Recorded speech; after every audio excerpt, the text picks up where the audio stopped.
रामकृष्ण परमहंस बोलते थे कि वासना रहित मन वो सूखी दिया सलाई की तरह है, एक बार रगड़ो और आग प्रकट हो जाती है। और वासना से भरा हुआ मन, मनोरथों और इच्छाओं में डूबा हुआ मन गीली दिया सलाई की तरह है, बार बार घिसने पर भी आग प्रकट नहीं होती है।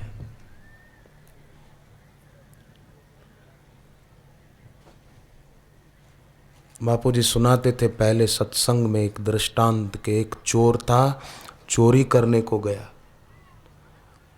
पास के गांव में, कुछ मिला नहीं तो किसी के घर के बाहर एक घोड़ी बंधी हुई थी, वही लेकर चलता बना।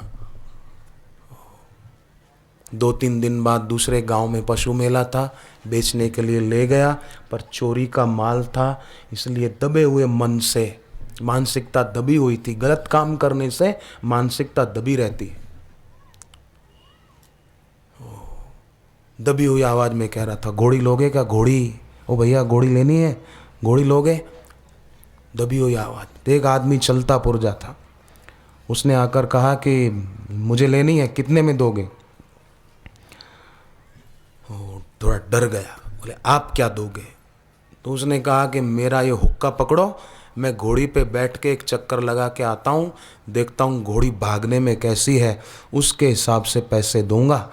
अब चोर को हुक्का पकड़ा कर खुद घोड़े पर बैठकर वो आदमी गया तो आप सोचो लौट के क्यों आएगा? आया ही नहीं। वो रोता सा चेहरा लेकर अपने घर पहुंचा तो घर चोर का भाई साथी चोर बैठा था। उसने कहा कि क्यों भाई, तुम तो घोड़ी ले गए थे, किस भाव में गई? तो वो बोला कि जिस भाव में लाया था उसी भाव में गई, पर कलेजा जलाने के लिए हुक्का रह गया। अब पियो और छाती जलाओ।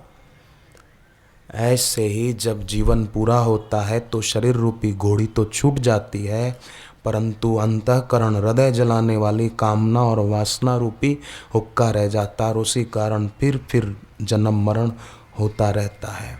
पर जो सत्संग सुनते हैं और गुरु से वैदिक दीक्षा लेकर जप करते हैं तो ऐसे साधकों के जीवन में एक बहुत बड़ी बात आ जाती है कि जिस भगवान से कभी वियोग नहीं होता उस पर विश्वास दृढ़ हो जाता है। कैसी भी परिस्थिति आए कि मेरा ईश्वर से, ईश्वर प्राप्त गुरु से कभी वियोग नहीं होता, और जिसका कभी वियोग नहीं होता उस पर विश्वास करने से जीवन में से संयोग की, सुख की दास्ता और वियोग का डर चला जाता है। ये नहीं होगा तो क्या होगा, ये नहीं होगा तो क्या होगा, ये वियोग का डर मिट जाता है। और जिससे कभी वियोग नहीं होता, ध्यान देना कृपा करके, जिससे कभी वियोग नहीं होता ना, उससे देश और काल की दूरी भी नहीं हो सकती। शंका हो तो बोलना। जिस भगवान से कभी वियोग नहीं हो सकता उससे कभी दूरी भी नहीं हो सकती।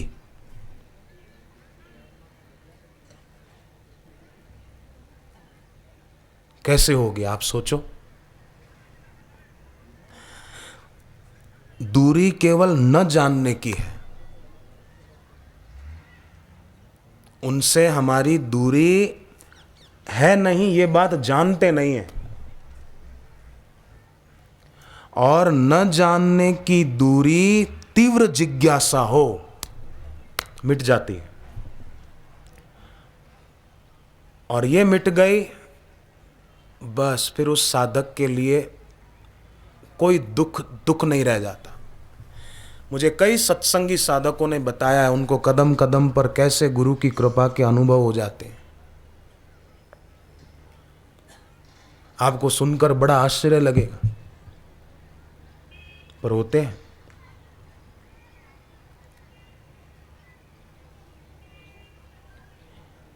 शिकागो से एक महिला आई थी, पुष्पा बहन उसका नाम था। भारत के ही रहने वाले, पहले वहाँ रहते हैं, उनका कामकाज वहाँ है। तो वो बचपन से हनुमान जी को अपना इष्ट मानती थी। हनुमान चालीसा तो उसको कंठस्थ थी। व्रत उपवास भी करती थी।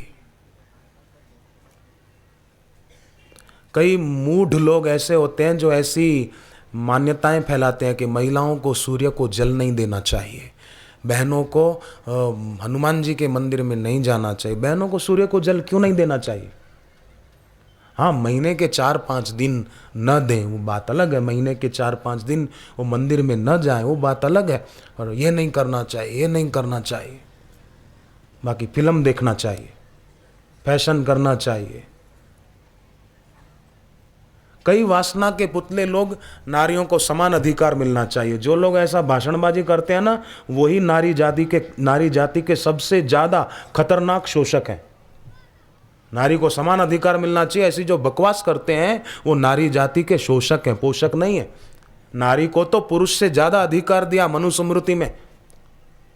मनुस्मृति में कहा गया कि स्त्री को बच्ची है तो पिता के अधीन रहे, बड़ी हो गई, युवती हो गई, शादी हो गई तो पति के अधीन, और वृद्ध हो गई तो पुत्र के अधीन। इसका मतलब क्या? पुरुष के अधीन रहे? नहीं नहीं, ये तो नारी का अधिकार हमारे शास्त्रों ने बढ़ाया। ये कहकर शास्त्र ने संकेत किया कि अर्थ संपादन का कार्य नारी का नहीं है, पुरुष का है। ये संकेत है इसके पीछे। पर मूढ़ लोग पढ़कर कुछ का कुछ मन माना अर्थ लगा के बोले नारी को समान अधिकार मिलना चाहिए, नारी को बहुत ऊंचा दर्जा दिया, मातृदेवो भव पहले कहा, पितृदेवो भव बाद में कहा। सब जगह सत्संग पहुंचाने की बहुत जरूरत है, सत्संग की पुस्तकें पहुंचाने की बहुत जरूरत है। और हम साधकों को जिनको भी सत्संग मिल गया, उन साधकों को एक बात तो याद रखने की जरूरत है कि पंख वाला जीव होता है ना, पतंगा, उसको एक बार दिया दिख जाता है ना रात को, जलता हुआ दिया या बल्ब, तो वो वहां आकर जल मरेगा, अपने प्राणों की आहुति दे देगा, पर दोबारा अंधेरे की ओर नहीं जाता है। आप उसको हटाओ तो बार बार उधर आएगा। आप दिया जला के बैठो रात को, तो देखो पतंगा पंख वाला आता है कि नहीं, फिर वो लौट के नहीं जाता, जान दे देता है पर जाता नहीं है। ऐसे ही गुरु का ज्ञान मिल गया तो अपनी जान दे दे, पर फिर अज्ञानतावश भोगों में न डूबे, फिर तो भक्ति में, साधना में और आगे बढ़े और आगे बढ़े और ऊंचा उठे। फिर दीनहीन और लाचार जीवन न जिए। और वास्तव में देखा जाए ना तो प्रत्येक व्यक्ति की रुचि स्वतः महान होने की है, परंतु दीनता और अभिमान में आबद्ध हो जाने के कारण महान होने की रुचि वस्तु, अवस्था और परिस्थिति की इच्छाओं में परिवर्तित हो जाती है। माने अमुक वस्तुएं हो तो मैं बड़ा, बढ़िया कार हो तो मैं बड़ा, बढ़िया बंगला हो, बढ़िया कोठी हो राजमहल जैसी तो मैं बड़ा। रुचि है महान होने की, ईश्वर से एक होने की, परंतु दीनता और अभिमान। दीनता क्या? कि अपने से बड़ों को देखकर, बड़ा मकान वाला, बड़ा पैसे वाला, बढ़िया कार वाला, बड़ा फैक्ट्री वाला देखकर दीनता हो जाती कि इसके पास इतना है, मेरे पास नहीं है। और अभिमान, अपने से छोटों को देखकर, निम्न को देखकर अभिमान आ जाता है।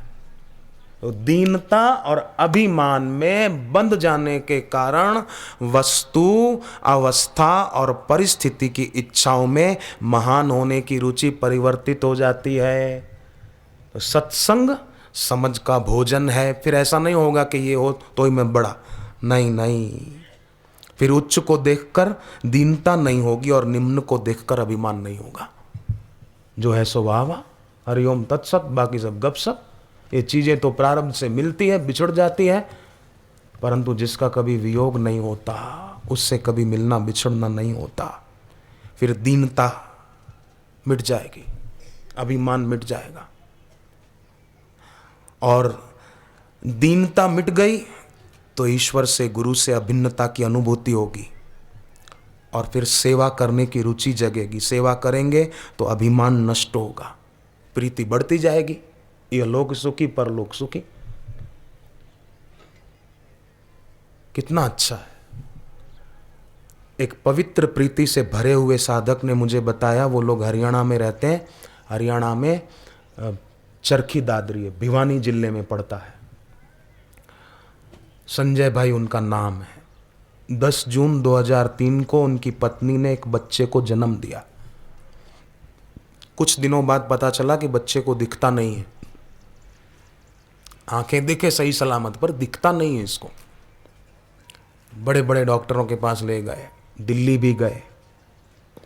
डॉक्टरों ने कहा कि 10,000 रुपया, कुछ हज़ार रुपया बोले एडवांस जमा करा दो और 7 दिन के बाद हम इसकी आंख का ऑपरेशन करेंगे, पर आंखों की रोशनी आएगी ये हम गारंटी नहीं देते हैं।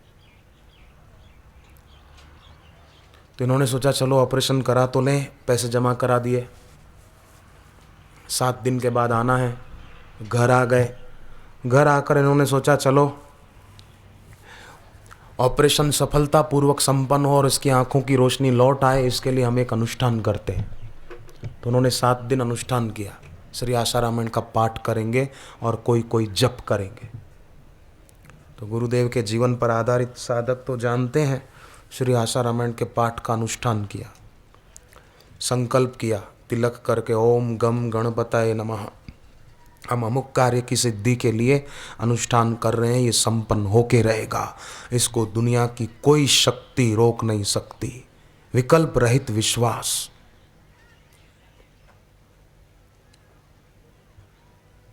शुरू किया। पाठ करते और जल बच्चे की आंखों पर थोड़ा लगाते, थोड़ा उसके मुंह में डालते चम्मच से। आपको आश्चर्य लगेगा, 7वें दिन जब अनुष्ठान पूरा हुआ उनको लगा कि ये बच्चा सब देख रहा है। बड़े राज हुए, फिर भी सोचा चलो डॉक्टर के पास जाके तो आए। डॉक्टर के पास गए तो डॉक्टर ने भी चेकअप किया और पूछा कि आपने किसी और डॉक्टर के पास ऑपरेशन करा लिया क्या? बोले नहीं, हमने तो ऑपरेशन कराया नहीं, शल्य चिकित्सा नहीं कराई, पर डॉक्टर हमने दैवी चिकित्सा जरूर कर ली और वो बच्चा अभी भी देख सकता है। 10 जून 2003 को बच्चा जन्मा। 2 महीने तक उसको दिखता नहीं था, पर अभी सब दिखता है। वो पैसे जो एडवांस में जमा कराए थे वो फिर डॉक्टर ने लौटा दी और वो लेकर के अपने घर आ गए। कितना लाभ हो गया उनको दैवी चिकित्सा के द्वारा। तो हम भी अपने जीवन में दैवी चिकित्सा का भरोसा करें। सुबह थोड़ा जल्दी उठें, बापूजी ने सुबह भी बताया सत्संग में, जप ध्यान आदि करें। मौन रखें दिन में थोड़ी देर, 1 घंटा 2 घंटा जितना संभव हो सके मौन रखें। फिर देखो हमको कितना लाभ होता है। आप और हम कल्पना भी नहीं कर सकते इतना लाभ होगा। शुरू करें। जो करते हैं उनको मेरा नमस्कार। जो करते हैं ऐसे साधकों के घर तो रोटी पे भी ओम आ जाता है। ओम माता जी के मंदिर में चुनरी रखते हैं, उस पर भी ओम अंकित हो जाता है ना ऐसा। कुछ पौधे लगाए हुए उन पत्तों में भी ओम आ जाता है। घर में जो पौधे रखते हैं ना गमले में, उन पर भी पत्तों पर भी ओम आ जाता है। जप के घर में जप ध्यान ज़्यादा होता है ना, तो उसका असर इन वनस्पतियों पर भी पड़ता है। उसमें भी प्राण तो है ना, वनस्पति में भी। आप पौधे को तोड़ने, पत्ते को या फूल को तोड़ने के लिए जाओ ना, तो वो विज्ञानियों ने रिसर्च की है, पौधा डर जाता है। जैसे आदमी डरे, किसी को हम डंडा लेकर जाएं तो थोड़ा डरेगा ना, ऐसे ही पौधे के पास फूल तोड़ने के लिए, पत्ते तोड़ने के लिए जाओ ना, तो वो डर जाते, उनका दिल दहल जाता है। विज्ञानियों ने यंत्र लगाकर रिसर्च की है। और जो पौधे को सींचने के लिए जाते हैं तो पौधे प्रसन्न होते हैं, प्रसन्नता व्यक्त करते हैं। ये रिसर्च की है। यहां तक कि एक विज्ञानी, मैं नाम भूल रहा हूं, उसने इतनी रिसर्च की कि एक पौधे को काटने के लिए गए तो पास वाला पौधा भी संवेदनशील हो गया और उसको दुख होने लगा कि अरे इसको क्यों काट रहे हैं ये। यहां तक यंत्रों के द्वारा विज्ञानियों ने पता लगाया। अब पौधे अपनी संवेदनशीलता नहीं खोते हैं और आज का इंसान अपनी संवेदनशीलता को खोता जा रहा है। पति है तो पत्नी को डांट रहा है। अरे जरा उसके दिल की सोचो, पत्नी है, तुम गुस्सा कर रहे हो, उसके दिल पर क्या बीतेगी? जरा ख्याल करें। एक कई लोग तो परस्पर देवो भव है, एक दूसरे पर बरस पड़ते हैं, हम भी किसी से कम नहीं। एक आदमी घर आया, खाने बैठा, चावल में कंकड़ आ गया तो गुस्से से बोला कि भगवान ने 2 आंखें दी है, चावल बीन नहीं सकती थी ठीक से, कंकड़ निकाला नहीं, 2 आंखें भगवान ने काहे के लिए दिए तेरे को? तो पत्नी भी कम नहीं थी, वो बोली भगवान ने आपको 32 दांत किस लिए दिए हैं, एक कंकड़ चबा नहीं सकते? सुना दिया उसने भी, इसने सुनाया, उसने भी सुनाया। नहीं नहीं, ऐसा ना हो, आपसी प्रेम हो, सौमनस्यता हो, वैमनस्यता ना हो। धागे में गांठ लगी होती है ना, तो वो सुई की नोक में नहीं जा सकता। ऐसे ही मन में स्वार्थ की, क्रोध की, द्वेष की, संकीर्णता की गांठ होगी तो भगवान में मन नहीं लग पाएगा। इसलिए इन ग्रंथियों को उखाड़ फेंके, गुरु मंत्र का जप करें। कलकत्ता में बापूजी का सत्संग था, तो एक महिला ने अपने पति को कहा कि पतिदेव बापूजी दीक्षा देंगे तो हम ले लें दोनों साथ में। तो पति बोला नहीं, नहीं लेनी है, रामकृष्ण मिशन में हम दीक्षा लेंगे। उसे सत्संग नहीं सुना था आदमी ने, महेश शर्मा उनका नाम। तो पत्नी चुप हो गई, ठीक है आपकी मर्जी। कुछ महीने बीते तो वो महेश शर्मा कलकत्ता से दिल्ली आए अपने व्यापार के सिलसिले में। धर्म होटल में कमरा लेकर रहे। रात को उनको हार्ट अटैक आया। मैनेजर को खबर की, डॉक्टर को बुलवाया, आए, कुछ औषधि ली, थोड़ा आराम हुआ और डॉक्टर ने कहा कि खतरा है, आप हॉस्पिटल चलो। बोले नहीं नहीं, मैं ठीक हो जाऊंगा। थोड़ी दवाई ले ली, कुछ दवाई साथ में भी रखते थे, तकलीफ थी। तो अब ये पलंग से उतरकर नीचे बैठ गए और रामकृष्ण परमहंस और माँ शारदा जी का फोटो, रामकृष्ण देव की धर्म पत्नी, उनका फोटो लेकर प्रार्थना करने लगे कि क्या मैं दीक्षा के बिना ही मर जाऊंगा? हार्ट अटैक आया, कभी आ जाए फिर से और मर जाऊं तो मैं निगुरा होकर ही मर जाऊंगा। मुझे दीक्षा कब मिलेगी, मैं दीक्षित कब होऊंगा? ऐसी प्रार्थना की रामकृष्ण देव और माँ शारदा जी के चित्र की ओर देखते देखते। उन्होंने बताया मुझे रात को सपना देखा। सपने में क्या देखता हूँ कि माँ शारदा जी मुझे कह रही हैं कि बेटे तुम्हारे गुरु अभी दिल्ली में ही हैं। ऐसा बार बार कहा। आँख खुली तो सोचा कि इतना बड़ा दिल्ली, और माँ ने कहा तुम्हारे गुरु दिल्ली में ही हैं, तो इतना बड़ा दिल्ली कहाँ खोजूंगा? चलो माँ ने कहा है तो कुछ होगा। तैयार होकर सुबह होटल से बाहर निकले अपने काम पर जहाँ जाना था। जैसे ही बाहर निकले तो सामने बैनर लगा था 4 से 9 अप्रैल बापूजी का सत्संग लाल किला मैदान में। अरे माँ की बात याद आई कि माँ ने कहा था तुम्हारे गुरु दिल्ली में ही हैं। तो 4 तारीख थी, उस दिन पहुँच गए लाल किला मैदान में, सत्संग सुना और दोपहर को ही अपनी पत्नी को फ़ोन किया कि सत्संग 9 तारीख तक चलेगा, तुम आ जाओ जल्दी यहाँ और हम साथ में दीक्षा ले लेंगे। और उन्होंने दीक्षा ली, अभी बड़े आनंद में है, कारोबार वो कर रहे हैं। और खूब जो बीच में थोड़ी तकलीफ आई थी, बोले गुरु मंत्र के जप से सारी तकलीफें दूर हो गई। प्रभु की प्रेम दृष्टि से बदल जाती है तकदीरें। ते प्रीति की गंगा जिसके दिल में रहराती है, वहाँ फिर भीष्म का जन्म भी हो जाता है। जैसे गंगा ने भीष्म को जन्म दिया था। भीष्म पितामह की माँ कौन? गंगा जी। तो गंगा ने भीष्म को जन्म दिया था। जिसके दिल में प्रीति की गंगा लहराती है, उसके दिल में फिर भीष्म का जन्म होता है, संयम का, सदाचार का, उसका जन्म हो जाता है। और भीष्म पितामह कृष्ण भगवान को क्या कहते हैं कि भगवान मेरी बेटी अभी तक कुंवारी बैठी है, अखंड ब्रह्मचारी। वो बोलते हैं मेरी बेटी कुंवारी बैठी है, क्यों? बोले वो आपके सिवाय और किसी को नहीं चाहती है। तो बोले कौन है आपकी बेटी? आपने तो शादी नहीं की। तब भीष्म जी ने रहस्योद्घाटन किया कि प्रभु मेरी बुद्धि रूपी कन्या वो आपके सिवाय किसी को नहीं चाहती। माने फिर उस साधक की बुद्धि में किसी भोग की इच्छा नहीं रहती। बुद्धि रूपी कन्या भगवान को ही चाहती है, भोगों को नहीं चाहती। मीरा की तरह हो जाएगा। भोगों की अब चाह नहीं है, भोगों की अब चाह नहीं है, भोगों की अब चाह नहीं है, भोगों की अब चाह नहीं है, भोगों की अब चाह नहीं है, भोगों की अब चाह नहीं है। कृपा भई गुरु वचनन की, कृपा भई गुरु वचनन की, मोहे लागी लगन गुरु चरणन की, मोह लागी लगन गुरु चरणन की।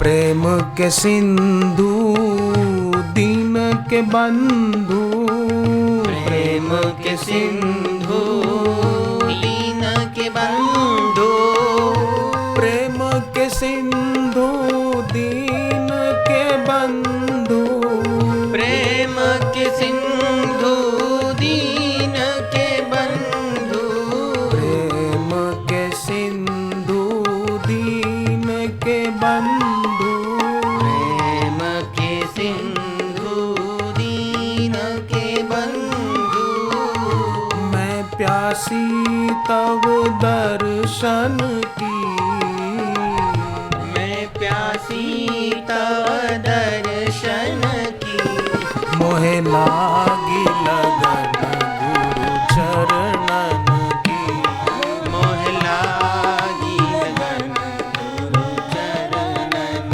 की।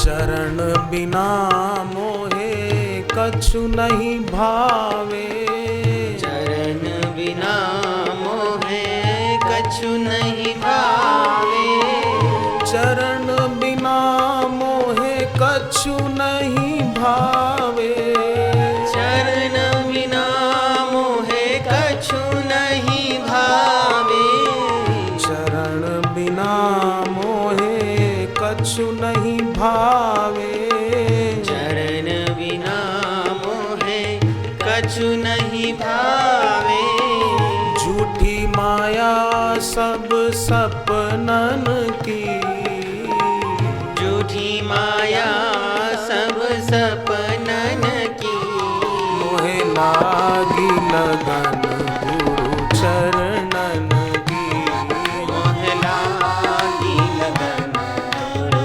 चरणन की। हरि ओम हरि ओम हरि ओम हरि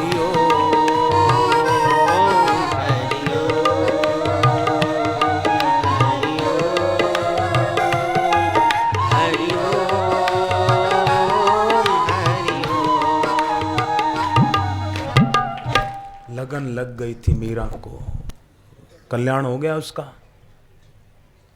ऐसे ही हम सबको भी भगवान करे मीरा जैसी लगन लग जाए। और दीक्षा तो बड़ी महत्वपूर्ण वस्तु है, लगन बढ़ती जाएगी, तीव्रतम होती जाएगी। भारतीय संस्कृति में जीवन की सफलता और आध्यात्मिक उन्नति के लिए दीक्षा अति आवश्यक है। स्कंद पुराण में तो लिखा है जिसके जीवन में दीक्षा नहीं है वो नर रूप में पशु है, पशु। ये स्कंद पुराण का वचन है। और तंत्र के जो ग्रंथ हैं अपने सनातन धर्म के, शारदा तिलक, रुद्रयामल ग्रंथ, योगिनी तंत्र, कुलार्णव तंत्र, ये जो ग्रंथ हैं, इन ग्रंथों में तो दीक्षा की बहुत महिमा गाई है। तंत्र ग्रंथों में आया है, दीयते विमल ज्ञानम क्षीयते कर्म वासना तेन दीक्षेति सा प्रोक्ता मुनिभिस तंत्र वेदी भी। दीक्षा का मतलब क्या? दीक्षा किसे कहते हैं? कि जो विमल ज्ञान देकर वासना का क्षय कर दे, उसका नाम दीक्षा है।